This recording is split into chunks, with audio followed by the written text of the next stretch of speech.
Hello बच्चों, let's read the question. The question says enzymes that utilize ATP in phosphate transfer require an alkaline earth metal M as the cofactor. M is option A beryllium, option B magnesium, option C calcium, option D strontium. इस question को solve करने से पहले check कर लेते हैं इस question का की कॉन्सेप्ट. तो इस क्वेश्चन के लिए जो हम यहाँ पे की कॉन्सेप्ट यूज करने वाले हैं दैट इज आप कह सकते हो एंजाइम एक्शन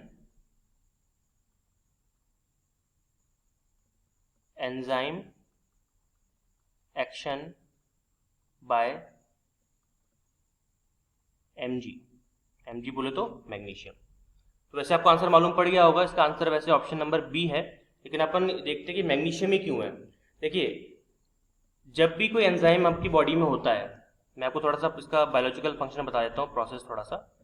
अगर आपके पास में मान लीजिए कोई एंजाइम है, आपकी बॉडी में कोई एंजाइम है, उस एंजाइम का एक स्पेसिफिक फंक्शन है. हर एंजाइम का अपना एक स्पेसिफिक क्या होता है, फंक्शन होता है. लेकिन वो अकेला फंक्शन नहीं करता है. उसको फंक्शन करने के लिए क्या चाहिए, एक नॉन प्रोटीन कंपोनेंट. एंजाइम्स कैसे होते हैं, आपके प्रोटीन कंपोनेंट होते हैं. तो अपन कह सकते हैं फॉर एक्शन इट नीड्स, क्या चाहिए इसको चाहिए नॉन प्रोटीन कंपोनेंट.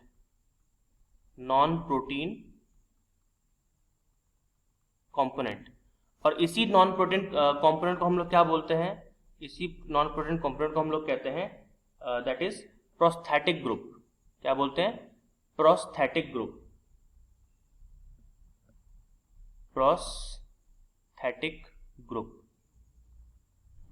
ठीक है. और इस प्रोस्थेटिक ग्रुप के अंदर अगर मान लीजिए कोई मेटल का आयन आ जाए, अगर कोई मेटल आयन प्रेजेंट हो, तो उसको क्या कहा जाता है, फिर उसको कहा जाता है कोफैक्टर. ये है इसकी पूरी कहानी, पूरी स्टोरी कि कोफैक्टर क्या होता है. ठीक है. जितने भी एंजाइम हमारी बॉडी के अंदर है, प्रत्येक एंजाइम को एक्शन करना होता है. प्रत्येक एंजाइम का अपना एक्शन, अपना फंक्शन फिक्स है, लेकिन वो अकेला नहीं कर सकता. उसको क्या चाहिए, नॉन प्रोटीन कंपोनेंट चाहिए. ठीक है. इस नॉन प्रोटीन कंपोनेंट को हम लोग क्या बोलते हैं, प्रोस्थेटिक ग्रुप. और यही नॉन प्रोटीन कंपोनेंट जिसको प्रोस्थेटिक ग्रुप बोल रहे हैं, अगर उसमें मेटल आयन प्रेजेंट है तो वो क्या कहलाता है, उसका नाम क्या हो जाता है, कोफैक्टर हो जाता है. ठीक है. और चूंकि अगर आप क्वेश्चन को ध्यान से देखो तो क्वेश्चन क्या बोल रहा है कि एल्कलाइन अर्थ मेटल कौन सा होगा कोफैक्टर के अंदर. तो अगर हम यहां बात कर रहे हैं एल्कलाइन अर्थ मेटल की, अगर मैं एल्कलाइन अर्थ मेटल की बात कर रहा हूं, तो एल्कलाइन अर्थ मेटल से केवल एक ही यहां पर जो मेटल है उसको कंसिडर किया जाएगा, दैट इज मैग्नीशियम. मैग्नीशियम में क्यों, क्योंकि इसकी 2 से 3 खास प्रॉपर्टीज होती है. प्रॉपर्टीज बताओ फटाफट, प्रॉपर्टीज बताते हैं आपको. देखिए, सबसे पहली प्रॉपर्टी तो इसके अंदर क्या है कि इसकी जो बाइंडिंग एनर्जी होती है, ठीक है, मैग्नीशियम क्या करता है, मैग्नीशियम एंजाइम की बाइंडिंग एनर्जी को इंक्रीज कर देता है. तो आप लिख सकते हो increases binding energy of enzyme. Enzyme की बाइंडिंग एनर्जी को इंक्रीज करता है. किससे बाइंड करेगा, ऑब्वियस सी बात है, प्रोस्थेटिक ग्रुप से, या फिर नॉन प्रोटीन कंपोनेंट से, या फिर जहां पे एक्शन करेगा उससे. ठीक है, पहली चीज. दूसरी चीज सबसे इंपॉर्टेंट वो ये है कि मैग्नीशियम क्या करता है, जब रिएक्शन हो रही होती है एंजाइम की, बायोलॉजिकल एक्शन जब हो रहा होता है, तो किसी भी रिएक्शन के अंदर एक चीज का कम होना बहुत जरूरी है, वो है एक्टिवेशन एनर्जी. किसी भी रिएक्शन की एक्टिवेशन एनर्जी जितनी कम होगी, रिएक्शन उतनी ही फास्ट होती है, आपको सबको पता है. तो मैग्नीशियम का ये काम है, क्या करता है, इट डिक्रीजेस एक्टिवेशन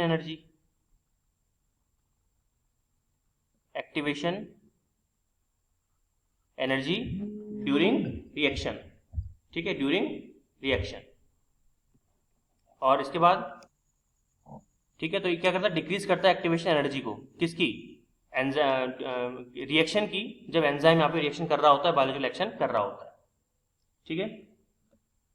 तीसरी चीज, आपको पता है कि बहुत सारे एंजाइम कैसे होते हैं, स्पेसिफिक होते हैं. रिएक्शन स्पेसिफिक होते हैं, एंजाइम स्पेसिफिक होते हैं. तो उनकी स्पेसिफिसिटी को क्या करता है, इंक्रीज करता है. तो इसको अपन अगर रब करें तो यहाँ पे लिख सकते हैं अपन increases